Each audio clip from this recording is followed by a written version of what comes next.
dunia pendidikan, inovasi metode pembelajaran terus berkembang untuk memastikan bahwa siswa tidak hanya mendapatkan pengetahuan, tetapi juga ia mendapatkan keterampilan sesuai dengan kebutuhan abad ke-21. Salah satu metode pembelajaran yang efektif adalah pembelajaran berbasis Project Based Learning atau disingkat dengan PJBL.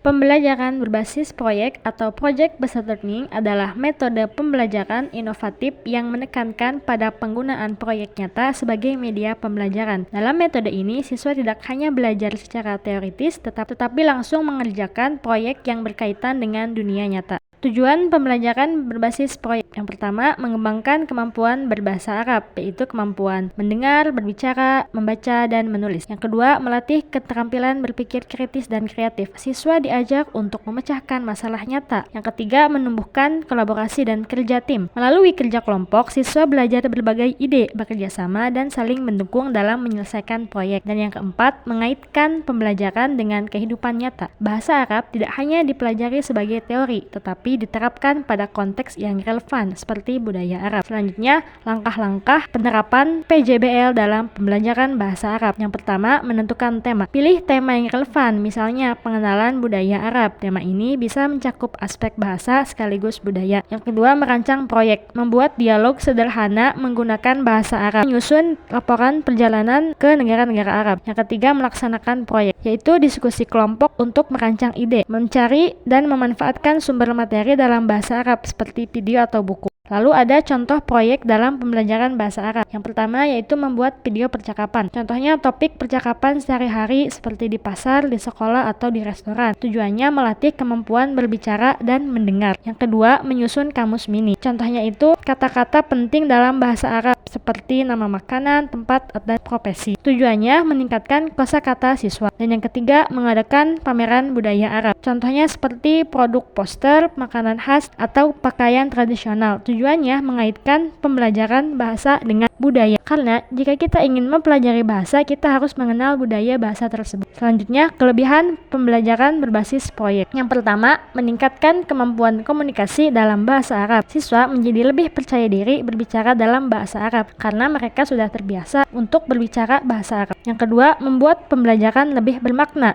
Proyek memberikan pengalaman langsung sehingga pembelajaran lebih relevan dengan kehidupan nyata. Yang ketiga, menumbuhkan kreativitas siswa. Siswa diajak untuk menghasilkan karya yang unik dan inovatif. Yang keempat, melatih kerjasama dalam tim. Proses kolaborasi mendorong siswa untuk belajar bekerja bersama. Lalu selanjutnya, kekurangan pembelajaran berbasis proyek. 1.